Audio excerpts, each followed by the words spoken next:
Well, thank you all for joining us this morning. We will let folks into the waiting room and we look forward to your participation. I'll start by saying just how thrilled I am to be with my esteemed colleagues this morning, Renea Morris and Val Otten, both of whom are long-timers by comparison with me. Renea Morris began at DU in 2019, and Val began the very last day of March 2020, just a few months before I began. So I'm very interested to learn more about my colleagues and about their experiences here at DU. But first, I would like to start on a more sober note, and that is to recognize the recent uptick in anti-Asian violence and hate that we have seen here in the United States. As many of us know, just the other day, 8 Asian American Pacific Islander individuals were murdered, including 6 women, and that this is a pattern of anti-Asian violence and hate that we've seen. And I want to underscore our love and care for members of our community. Also want to acknowledge that the lands upon which we sit are those that were populated by members of the Arapaho and Cheyenne communities, and to honor their memories and their history and their ongoing culture and values. So thank you again for joining us this morning. And let me share in a little more detail about who I will be in conversation with. So I'd like to start with Renea. Renea, as I noted before, joined the University of Denver in the summer of 2019. She serves as Vice Chancellor for Marketing and Communications, known by its shorthand here as MarComms.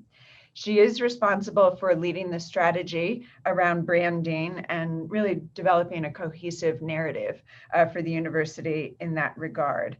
Renea brings more than 25 years of marketing and communications experience and expertise, having worked both in the private sector and at other higher ed institutions before joining DU. So Renea, we're just delighted to have you here with us this morning. Thank you.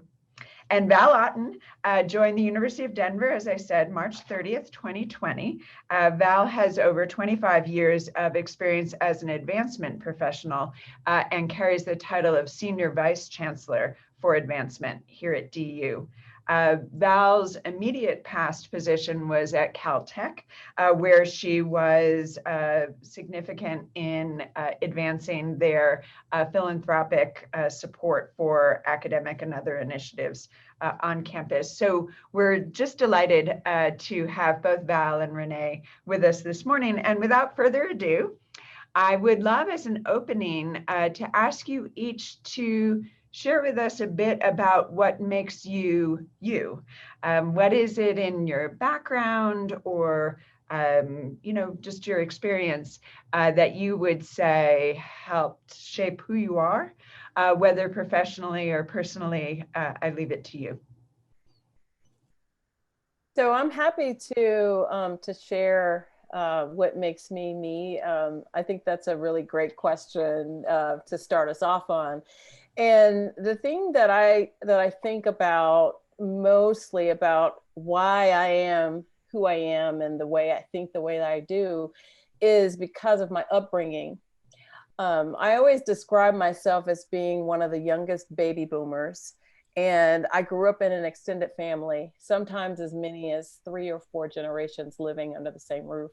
And so I learned a little bit about work ethic, about sharing, and family has always been really, really important. And so one of the things that happened as I grew older and decided to have my own family, we had 2 children, and my husband and I decided to extend our family, and we adopted 2 additional children. So we definitely are family first, and that's sort of how I see the world, through that connection of family. And is your family local to Denver, or where are they geographically? So my husband and I are the empty nesters that are in Denver alone. And we have the 4 kids that are all across the United States, from the West to the Midwest to the East. And so one thing that's been nice about being in Denver, even though I can't travel, I know that they're all just one direct flight away, which wasn't the case in some of the other places where we've lived. So that's really nice. And I'm looking forward to that. I had in mind a massive road trip to visit all of them with whistle I love stop. the idea of a road trip too, but you know, Mary, it's been so long since I've been able to squeeze some of these children that I feel like I need to get there as fast as I can when the time comes. Surely, surely. Val, how about you? What makes you you? Would love to hear a bit of your background. I have to say, like Renee, it's definitely about upbringing and family.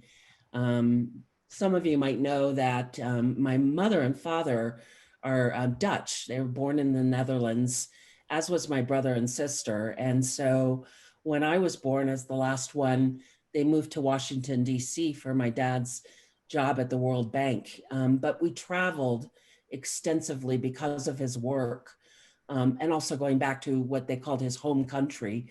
And so every summer, we would spend the summers in a Volkswagen camper bus exploring the cathedrals of Europe. And it sounds fancy, but it wasn't. You got 2 cubbies and 3 pairs of shorts, and it was all very regimented and focused, but in the Dutch way. But I would say, having grown up in 2 cultures, speaking Dutch at home, traveling extensively in Europe, having lived in Africa for 5 years growing up as part of my dad's job, just a real interest and curiosity in people, a real passion for people and connecting people with their interests.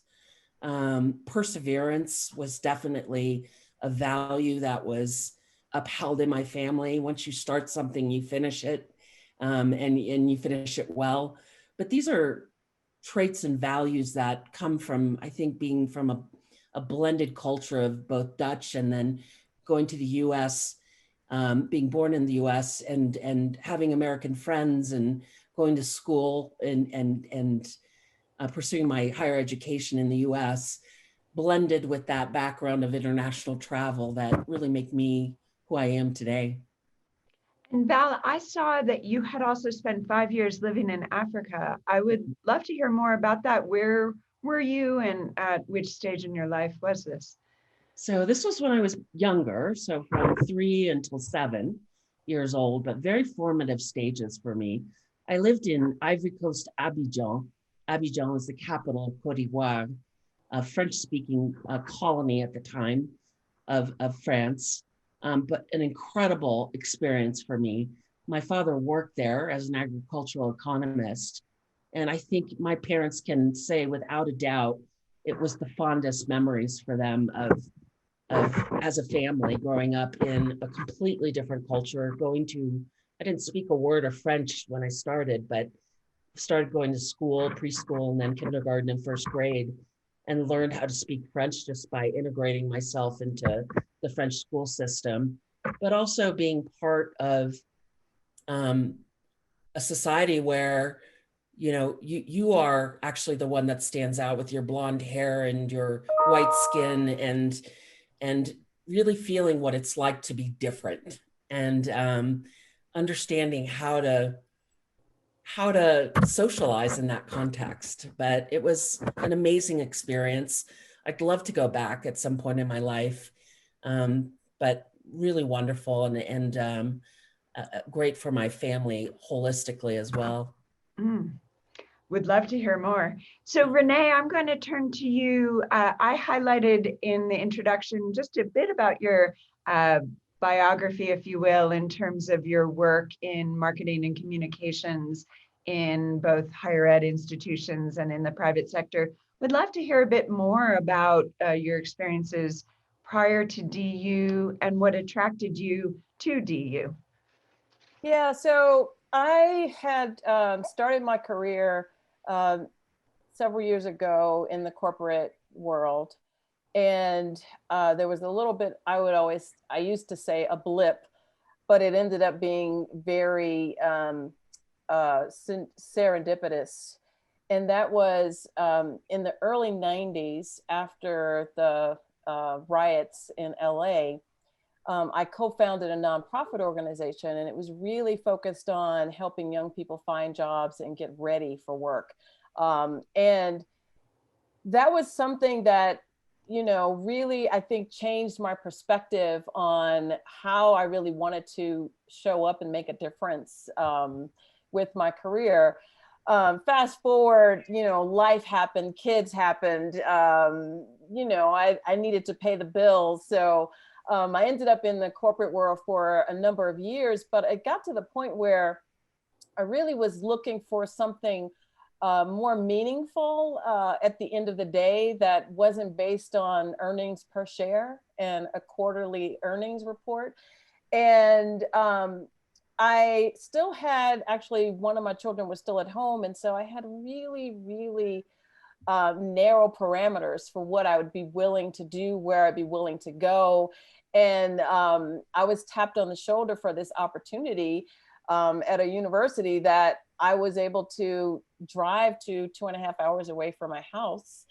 And so I moved to this. Now, I was born in a really big city in Chicago. I moved to LA. I actually thought I was downsizing when I moved to Cincinnati, Ohio. But I picked myself up and I moved to Athens, Ohio, which is about 25,000 people, you know, when everybody's there. And I lived there for almost 10 years. I worked at Ohio University. And I think what really attracted me to DU was the fact, first of all, geography didn't matter anymore. And so it opened up the country to me. And I was also looking at the fact that I had, you know, crisscrossed East and West. It was time to go West again. So DU, though, attracted me mainly because of DU Impact 2025. It was something that really resonated with me, especially coming from the corporate background and then coming from an organization that was really focused on much more higher intensity research and had a medical school. It's a different focus.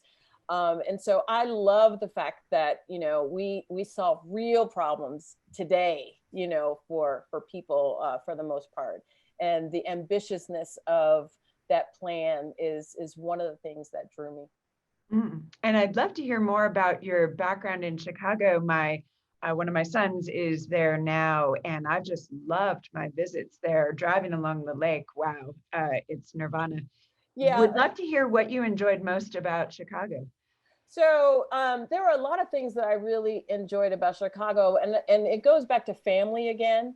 When I grew up in Chicago, it was the time where families didn't really move very much. And so not only, you know, growing up in an extended family, but when that family sort of broke up a little bit, we were still just a few miles away. So being able to get together on Sundays and holidays and, you know, staying close, that was a really, really important piece about it.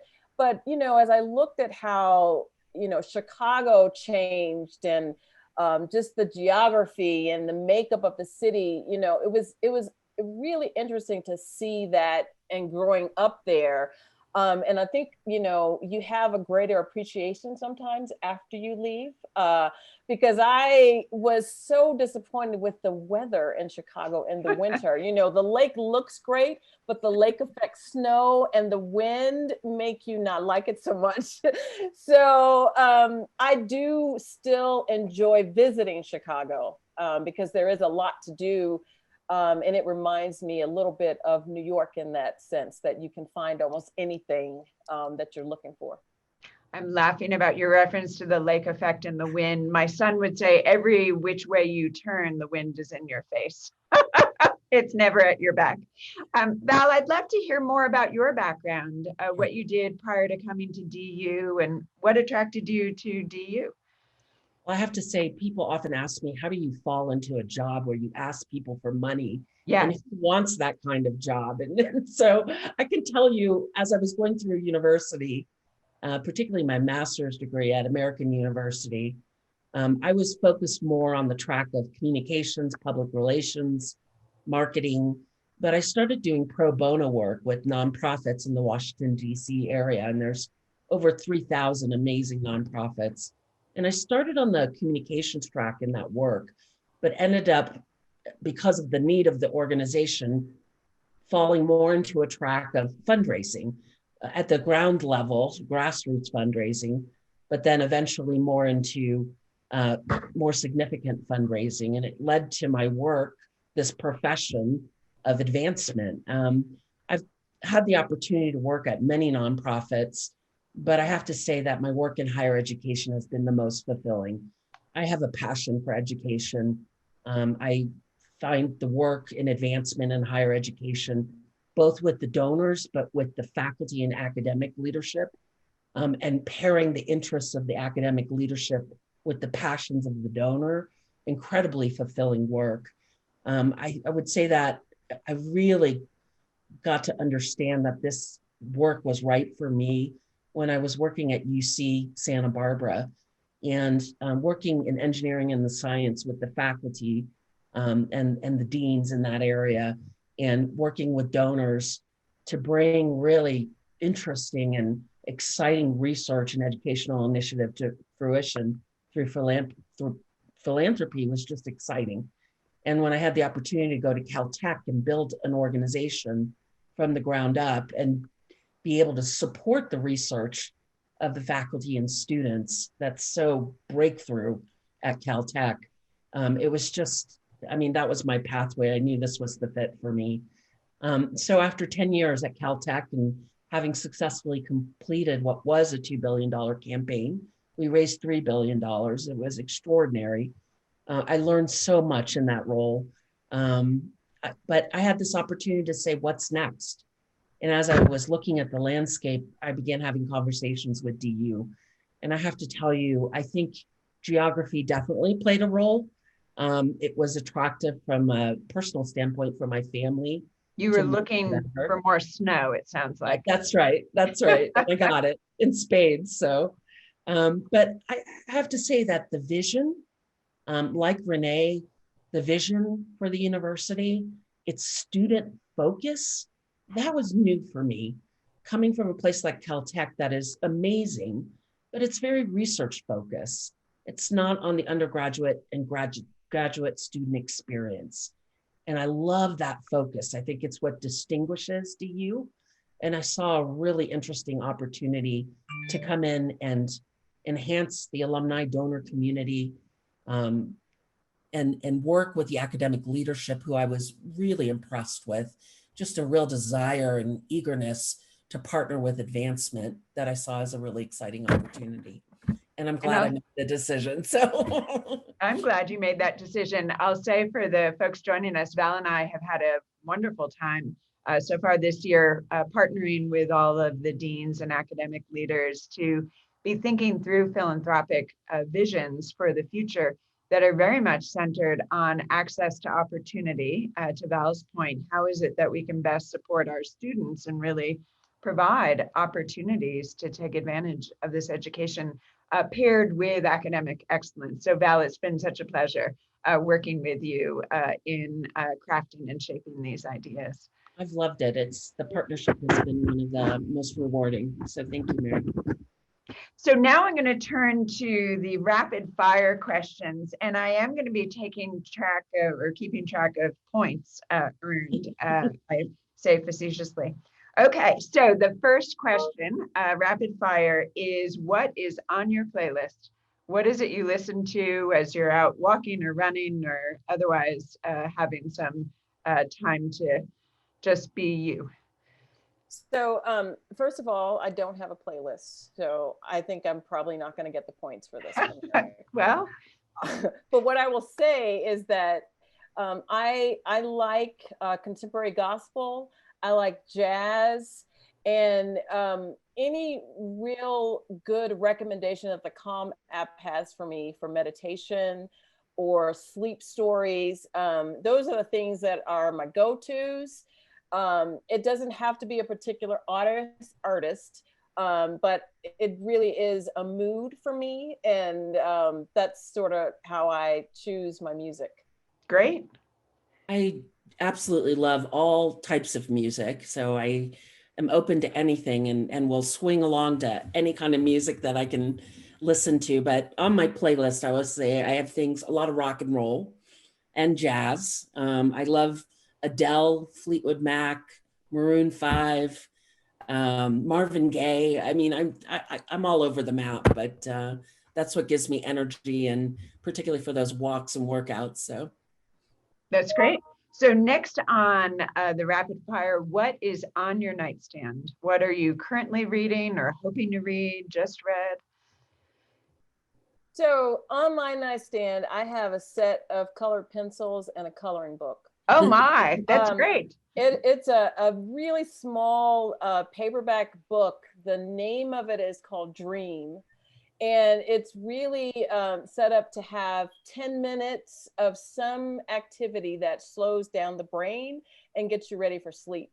And it is within arm's length because I use it quite frequently, and it works real nicely. And it was really helpful during the pandemic because it was hard sometimes to just calm the brain so that you could relax. I've just taken up quilting for that purpose. I think it does serve a similar function. So that's fun to hear. And a surprise answer, I have to say. I love that. Val. So I should get more points for that one then. Well, yeah, I think good. even I agree. Renee. I'm willing to give up those points. I'm actually reading a memoir by J.D. Vance called Hillbilly Elegy. Sure. I hadn't read it yet. Highly recommended. Just trying to understand the perspective and the culture of that community, where they're coming from, what led to what exists today and who they are today. It's fascinating. So really enjoying that book. It is fascinating, and it's set in Ohio. I don't know, Renee, if you've read it, but it's quite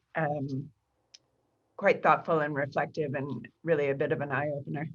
Yeah, what's interesting about that book is that it was really something that resonated with the residents in Athens because it's right in Appalachia, and so it was definitely something that resonated, and the fact that it was in Ohio as well. I've spent quite a bit of time when I lived in Northern Virginia and going to Virginia Tech undergrad in the Appalachian Mountains, and have seen the communities, and it's just, again, it's enlightening to read about it. All right, last rapid fire question for now. What have you missed most during COVID? Whether that's travel or friends, family, would love to hear your reflections. So I have to say all of the above. Everything you named, I've missed. But if I had to choose just one thing, it would be not being able to physically touch my family, especially my grandchildren. I had 2 grandchildren that were born in 2020. I was able to, well, one was born in 2019. They were born in 2019, sorry. One of them, I was able to be there at the birth for a couple of days.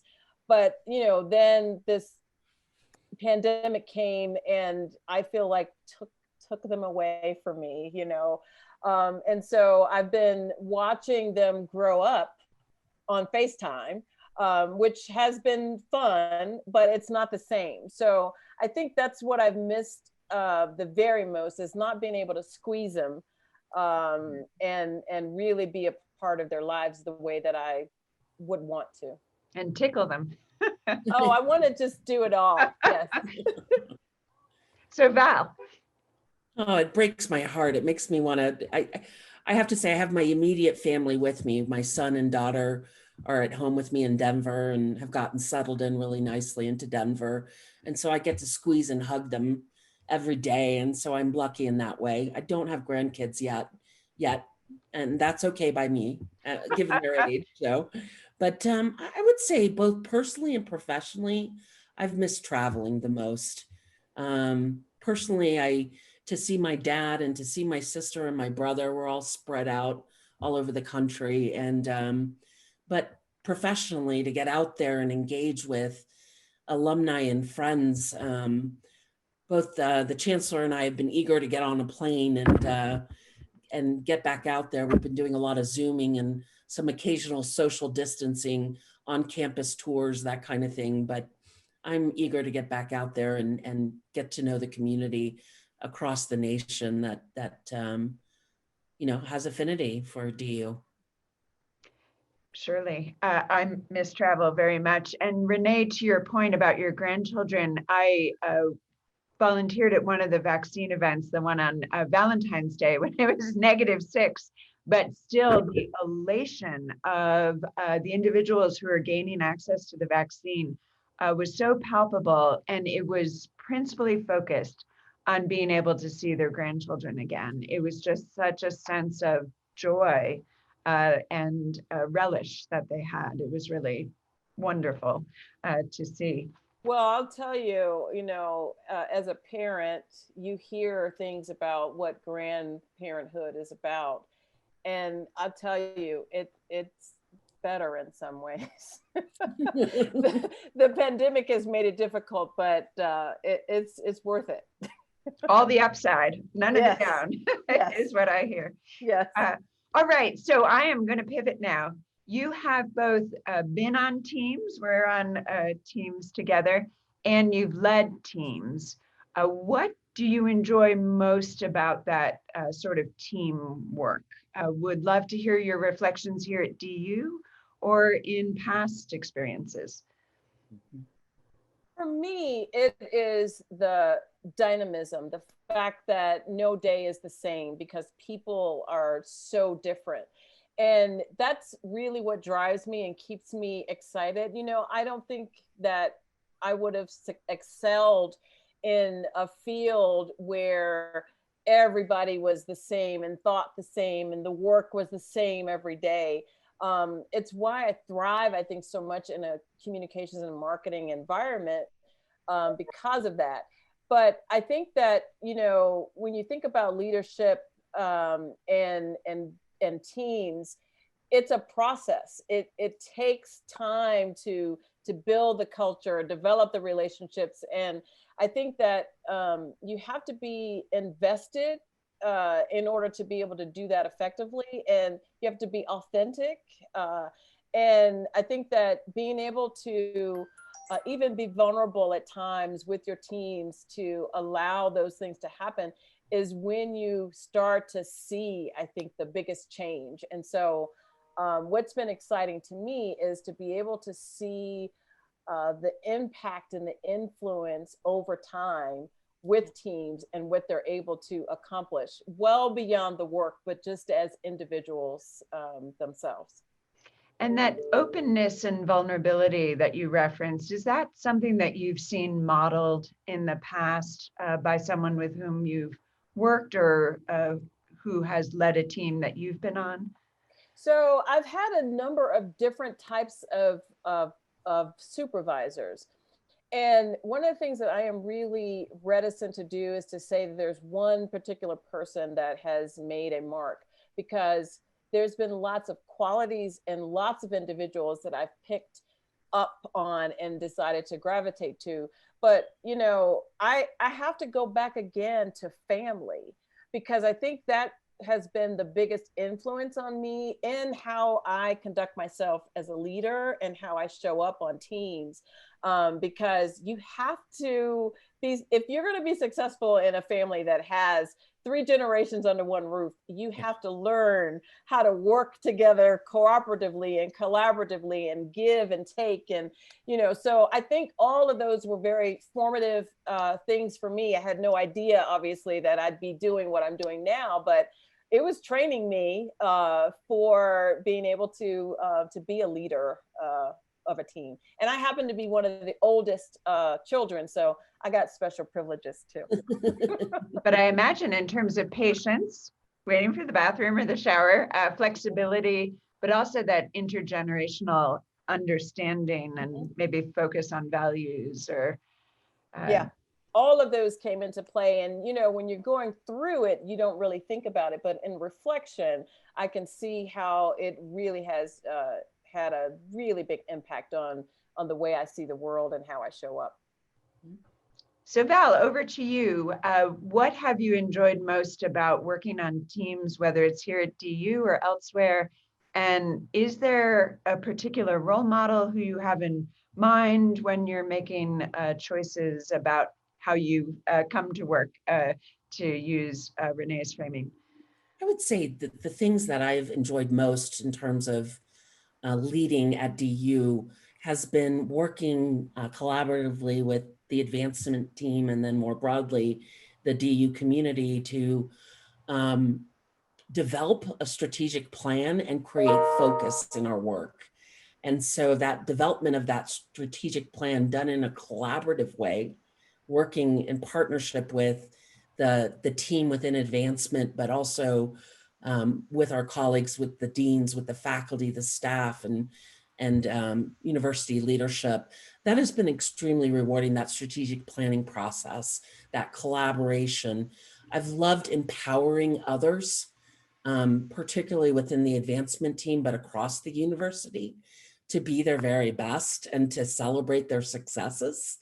I have enjoyed watching slowly but surely over time successful outcomes from our hard work and focus.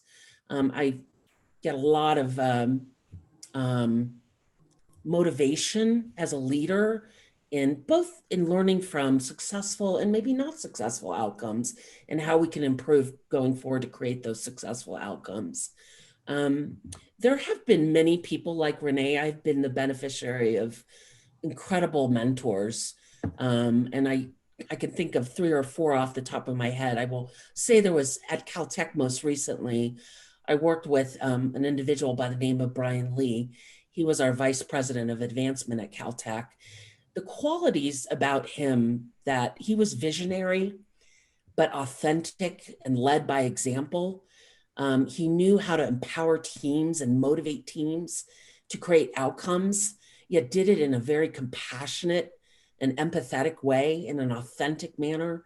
Those are skills that I try to emulate in my work as a leader, and what I valued a lot from him and learned a lot from him in the process. You both have emphasized the creativity of the work that you do, and also the empathy and compassion, the openness and vulnerability that Renea was speaking of, the empathy that you've highlighted, Val. And yes, I think that's what I've enjoyed most about my work also here at DU.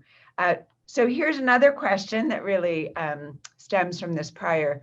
What have you enjoyed most about your leadership work here at DU in particular? And I might turn to you first, Renea. I'd love to hear as the more experienced individual here at DU.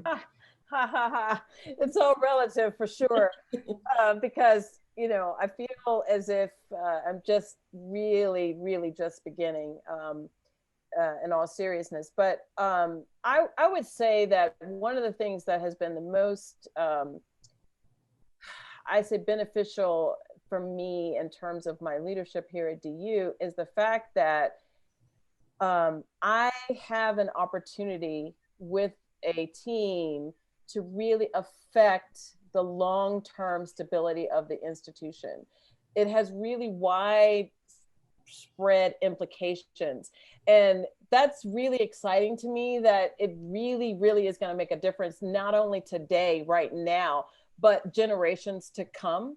And of course, with that comes a little bit of trepidation, because it's going to have a big impact and a lasting impact. But I think that's the most exciting part of the work, because of that. And I think regardless of, you know, who is on the team, what the makeup of how you're structured as an organization, at the end of the day, if you're able to say that you made a difference and you had an impact, I think then you've accomplished something pretty great. And so that's sort of what I point to and I look at. Val, I'd love to hear your reflections. It's not too different from Renee. I will say that, you know, Renee mentioned this. She had worked in the corporate world. I have been given opportunities over time to go and work in marketing and sales positions where, hey, you'll get stock, you'll get paid 3 times what you might make, or, you know, but it always comes back to enjoying the work you're doing and the quality and the impact of the work in higher education. And I think that at DU, advancement like MarCom has an ability to squarely align with the priorities and the strategic plan and imperatives so that in an ambitious campaign that we're launching, we can raise the necessary philanthropic resources needed to advance those priorities and have the impact. That's what keeps me up and gets me up every day, gets my team members up. Why do they work in the work they do? Why do we do what we do? It's the impact we can have on students, on faculty, on staff, that really motivates us every day. So I would love to hear your thoughts, and we'll move shortly to the questions of the audience members, but would love to hear your thoughts on what you hope for most for the DU community, either as it relates to your work directly or more broadly. So actually, I can answer that on both realms because I have hopes for the broader DU community as well as maybe the influence that my team can have on that. I always feel like when you're in a centrally located division, and I've always worked in corporate environments, and so I'm really accustomed to this setup. I think it's really special because you have the opportunity to touch the entire institution. And that to me is one of the things that really allows you to make, I think, the greatest impact. And so for me, what I am most excited and interested in seeing happen is that through this little thing in the grand scheme of things that I'm going to be doing from a marketing communication standpoint with the brand and with the reputation of the institution is to help build engagement and community beyond the campus and really make this a place that people can't wait to get to, whether you are a faculty member or a student or a staff member. That's what I want to see happen. Thank you. Yeah. Thank you. Val. I would love to see us expand and deepen in a much more meaningful way the engagement of alumni and friends with the university. That is my hope. I think that DU has done a pretty good job in that area, but I think that there's so much opportunity and a desire. I just hosted 3 alums yesterday on campus for a tour of the community commons, and the depth of interest in getting more engaged and the desire to see us ramp up our efforts much more significantly in this area. There's just a real need and an opportunity. And when we do that in a meaningful way, the way that it can impact the university as a result, the opportunities are just so tremendous.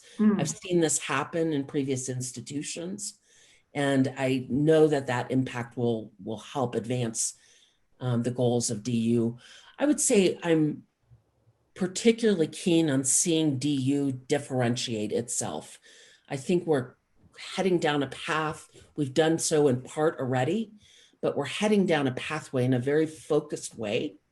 And I'm really excited by that pathway and that opportunity to differentiate. From my window of advancement, that differentiation will be an important question to answer for our constituents to say, why should I give? Why should I be engaged? How can I make an impact? And why do it at DU? And do you have some hypotheses there? In terms of how we can differentiate ourselves? Yes. I absolutely see the student experience as one opportunity. But through our good work with the academic leadership, with the deans, I'm seeing these really exciting interdisciplinary and even unit-specific opportunities around diversity, equity, and inclusion, sustainability, health, and mental well-being. And so I'm seeing some incredibly unique, distinct ideas flowing through the academic leadership that I think are going to be really exciting to see philanthropic investments go towards. I just want to pick up on that a bit too, because I really think this is indicative of the synergy that Val and I and our teams can have, because in order to, cut through all of the many choices and the noise that's out there in the marketplace, we've got to be able to hone in on those differentiators and be able to lift them up. So, I look forward to working together so that we can hone in on those messages and make sure that they resonate. And Renee, what has risen to the top for you so far in that regard? So a lot of it has to do with the experience, as Val mentioned. I think that is something that we can hang our hat on, that we do better and differently than other places. But the other thing that I think that we, it's right here standing in our face that we cannot ignore is just the place. Yeah. This is a destination for a lot of people for a lot of different reasons, and we need to use that to our advantage. And I think being able to do that to the degree that we don't become too self-serving and too insular, I think is important as well, because access and equity, all of those things are important as well. So I see the Chancellor is here with us this morning, and he has asked the two of you, what has surprised you most in coming to DU? And I don't know who'd like to start. So I would say that one of the things that surprised me, and this is just based on not knowing, right? Having an idea in your head, but then actually seeing the reality. So I mentioned earlier that one of the things that drew me to DU was DU Impact 2025. I saw it as very real, hands-on, in the community. I loved the way that it was written, but I also saw it as very ambitious. And being a person that, sort of strives to, want to do the best and, be all she can be, all of that really resonated with me. One of the things that surprised me about DU is that in addition to being really, really ambitious, we haven't necessarily nailed down all of those things that we want to accomplish and that we want to do. And we're in this state of still striving in ways. I've been in a few search committee meetings where, candidates will ask about the culture of the place, and it's not really defined, and so that was a surprise to me, I think, as well. That we're still evolving. Val, would love to hear what has surprised you most. I think, I have to build off of what Renee said, in that I too felt that it was I would come in and it would be a very clear roadmap and pathway, but I find that we're flying the plane and building the wings and doing all of it together. And so Bring your parachute. I've got my parachute, but haven't deployed it yet. So I will say that, but I shouldn't be surprised by that, because every institution that I've gone to, there's always, on the outside, it appears a certain way. And when you get in there, you realize there's a lot more building to do here and a lot more opportunity. It excites me. That's actually what makes the opportunity, the role even more exciting, is that chance to build and to help focus and create that pathway collaboratively with the senior leadership and with the stakeholders across campus. I would say the other thing that surprised me is this is a very caring and generous community. I don't know if it was being in Southern California or, being at different maybe larger institutions before Caltech, but I find this a very thoughtful, generous community that's interested in how you're doing personally, about your well-being. I've had so much support in this unusual year of onboarding remotely. Just people asking, reaching out, how are you doing, checking in, how can I help? It's a very enjoyable community to be part of, and it was surprising. I'll say on that last note, I participated in a very moving gathering last night in honor of our Asian American community members, led by Thomas Walker, who I'd love to salute. But it was illustrative of what you just said, Val, the extent of caring that folks were showing towards one another, sharing very personal stories, really making themselves open and vulnerable to what Renee was saying earlier. But just that, that folks felt that degree of confidence and comfort in coming together and sharing, I think was demonstrative of what you both have observed. So now I'm going to channel my inner Ann Ayers, and I'd love to dedicate our webinar today to Ann. She just was so spectacular in leading our work as a community around culture and values. So when Ann interviewed me and Todd Adams, she had a second round of rapid fire, which began with pets. And so again, channeling my inner Ann, do you have pets? If so, what are their names? What are their types? What are their ages? And what are their funniest pet tricks, if you will? And don't tell me you don't have pets, because I know otherwise. So I have, my story is a little interesting in that for the last 10 years, I had two little Shih Tzus, Woody and Rascal. They were 12 and 13. I actually lost them at the end of 2020. They passed away within 2 weeks of each other. Oh my, that must be wrenching. So it was very, very tough because they were a part of our lives for so long. And I would wonder every day when I had them, what would I do if they weren't here? You know, because your schedules are pretty regimented when you have animals to take care of. And so it's been a void, and it's still a question that I'm asking, you know, how do I fill that time? Well, I got the answer partially because my husband and I are taking care of our daughter's dog. So we're grandparents to another dog. And he's, you know, a sweet dog. He is a mixed breed. And having him in our life has been just fantastic to be able to deal with the loss of our other two boys. Very much so. Mm-hmm. How about you, Val? Well, Renee, I'm sorry for the loss of your two puppies. That's sad. My heart goes out to you. We are dog people all the way.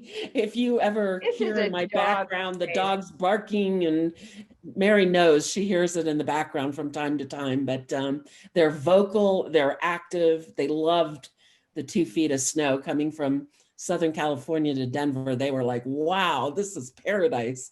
I've got one dog that is a Greater Swiss Mountain Dog.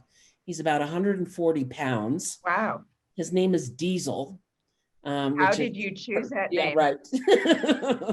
And then we have a mixed chocolate lab named Marley. And we also have a German Shepherd who is about 1 year old, Jess, and super smart and a great addition. But I don't know how I got talked into the third one. And how did you drive across country with 3 dogs? Right. Well, we put them in the back of the truck, and we had a trailer. It was a whole regimen. We had a trailer, 2 cars, the dogs in the back of the truck. It was quite the sight. So I can only imagine. Well, the next question that Ann had asked me, which I didn't have much of an answer to, was your favorite musical? Oh. So one of my daughters is my, you know, musical daughter.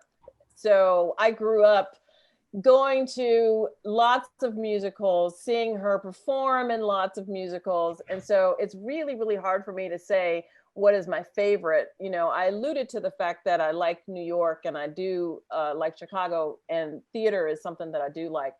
One of the musicals, though, that we saw together that I really did enjoy was Wicked. Mm-hmm. And it was a fun experience for both of us because, you know, she had grown up with the Wizard of Oz and loved that, and just seeing that take on that story was fun and interesting. And we were able to see the original cast in New York, and you know, some of those individuals are just incredibly talented. I'm always awed by, you know, how this production actually comes together and happens. So I would say probably that's one at the top. Indeed. And it will be fabulous to be able to go to see theater again at some point. Yes, there's nothing Soon. like that, you know, that personal palpable that you get, you know, when you're inside. Sure. Live. Very much so. Val, favorite musical? I love theater, but I can honestly say that it has been years since I've been to a good musical.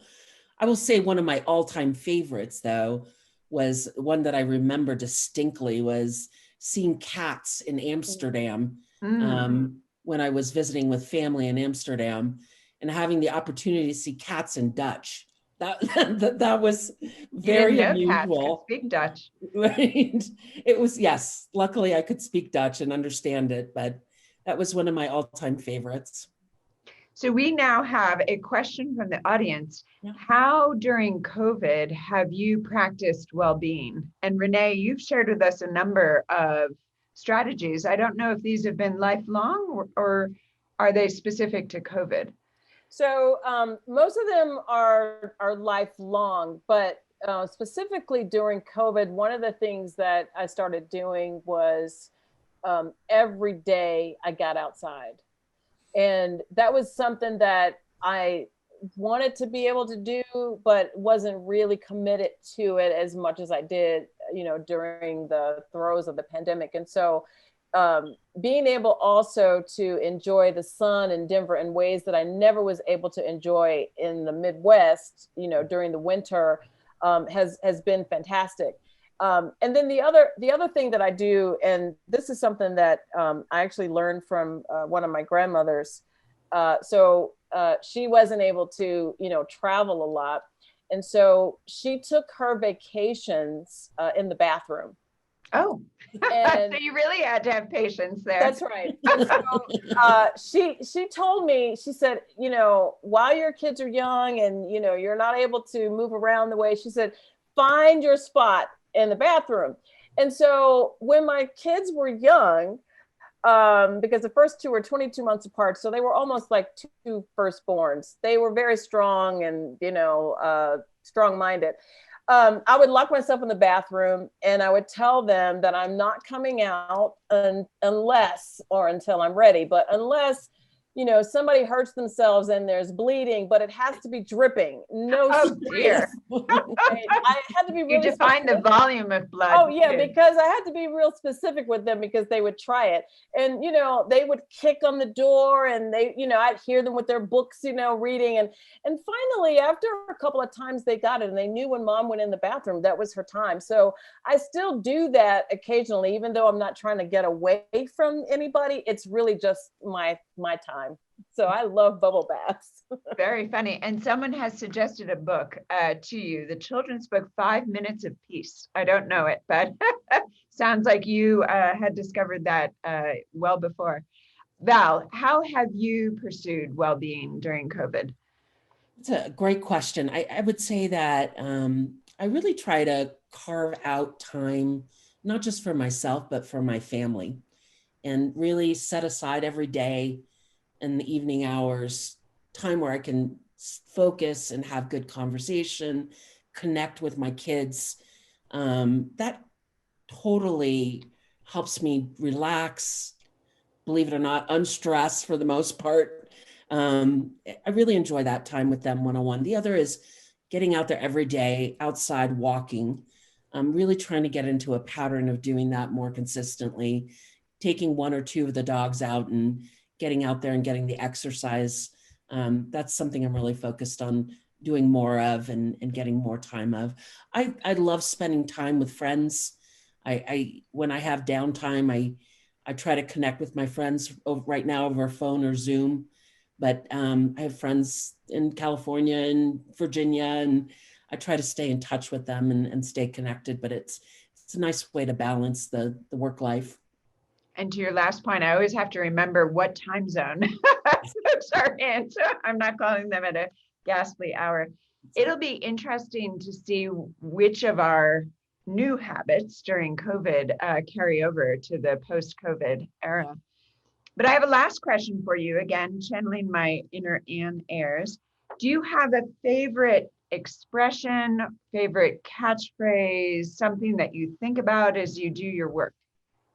I do, because it has gotten me through every relationship that I've had, and that is, there's always more than one way to do something. Mm-hmm. That has helped tremendously with perspective. Mm-hmm.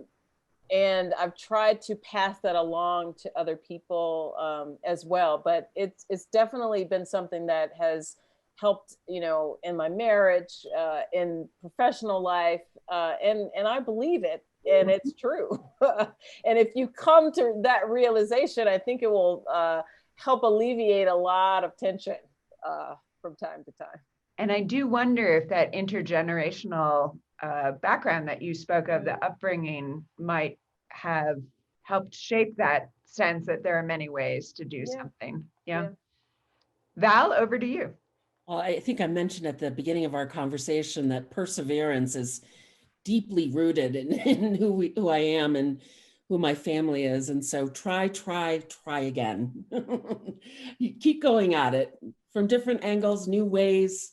There's always a solution. You can always get there. And I always think about alternatives and listen, really deeply listen.